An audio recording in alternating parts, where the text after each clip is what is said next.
was like a big part of college. I feel like a lot of times, you know, you get to experience the college lifestyle if you go out and you go to the bars and you go to parties. And I feel like this is the age where it's acceptable to go out, and I feel like once you get older, there's not really this specific type of atmosphere, so that's why I like to go out. Honestly, just to have fun with my friends.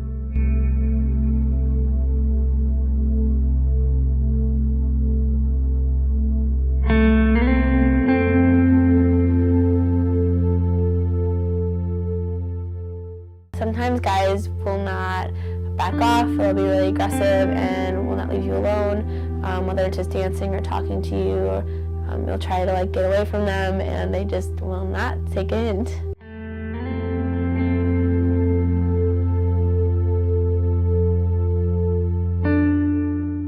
So I was at a bar earlier this semester, and this guy, he like had been like watching me dance, and then all of a sudden he kind of reached for my hand, so I like went down and like started dancing with him, and then it turned into like grinding, and then I was like, okay, like whatever, and then all of a sudden like he put his finger inside like in my vagina, I guess, like is the only way you can say it, and then he put his hands like up my shirt and things like that, and I was like, for a second I was just like startled. I felt like I froze and like I didn't know what to do, and then I was like, I don't want this. And I remember like I reached for my friend's hand and I was like, outie. So recently, probably about a month ago, I went to Fieldhouse with some friends, and I was making my way past the bar that's kind of on the right side of the bar, and towards the back dance floor, and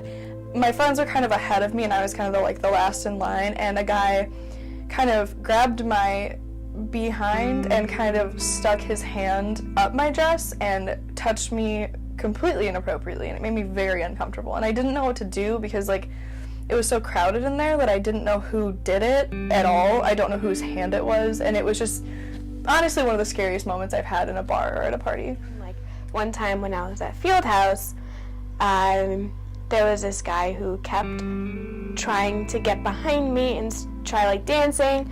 I was like, no, I didn't want to that time. And then he asked me, I had to say like I have a boyfriend to finally try to get him off my back. And even still, he was like, oh, where is he? I was like, not here.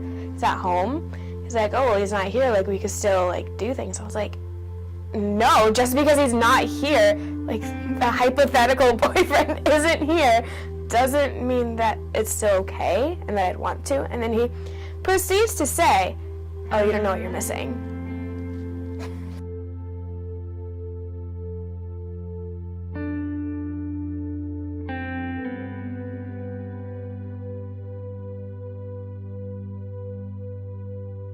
Well, I would always go with a group of friends that I trust, and usually there would be one that would be sober or one that's relatively sober, and we'd always just really look out for each other. Definitely going with a group of girls and sort of having a plan if something happens, whether that be like if you're giving your friend a look or some sort of like signal to be like, help me get out of the situation.